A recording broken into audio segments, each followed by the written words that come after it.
Y llegamos al 25 de julio del año 306. Constancio fallece prematuramente, por lo que la tetrarquía necesitaría modificarse nuevamente.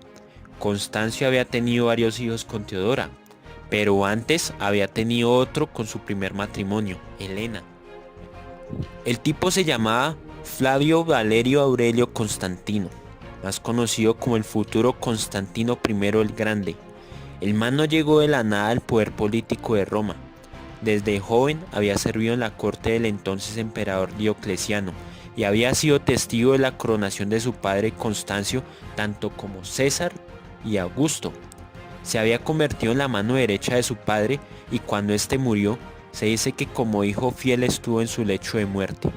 Este hecho, sumado a que el ejército que estaba al servicio de Constancio era muy leal, elevaron a Constantino como Augusto, sin tener en cuenta el protocolo del nombramiento de nuevos césares.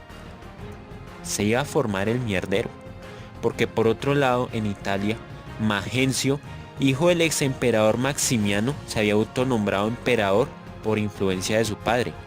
Esto debido a que la península itálica estaba siendo abandonada por sus emperadores y claramente por un problema de obsesión. El hecho es que Magencio aspiraba a ser César, al igual que Constantino, quien finalmente ganó el puesto, a una regañadientes, y es que seguía afirmando que le correspondía ser Augusto. Todos querían ser Augustos, puta vida. De este modo, según el protocolo, Severo II subía a ser Augusto y Constantino como su César, y todos contentos. Pues no, papi. Magencio se había vuelto muy popular dentro de su ejército en la península itálica, por lo que para Severo era una amenaza latente, por lo que fue en persona a detenerlo, pero acabó siendo ejecutado por su detractor.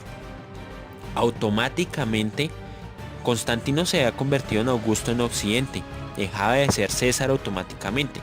Había hecho una jugada maestra, se quitaba de la jugada a la mano derecha de Galerio en Occidente y recuperaba el control que era de su padre en la zona sin necesidad de mancharse las manos.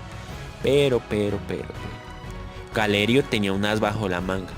Si bien no podía usurpar el poder de Constantino en Occidente, de alguna manera tendría que impedir que Magencio subiera al poder, por lo que decidió consultar a los ya ancianos Diocleciano y Maximiano para elegir un César en Occidente que cumpliese con sus expectativas, que fuera neutral, pero para conveniencia de Galerio obviamente, por lo que por unanimidad durante la conferencia de Carnunto, eligieron a un antiguo amigo de Galerio llamado Licinio.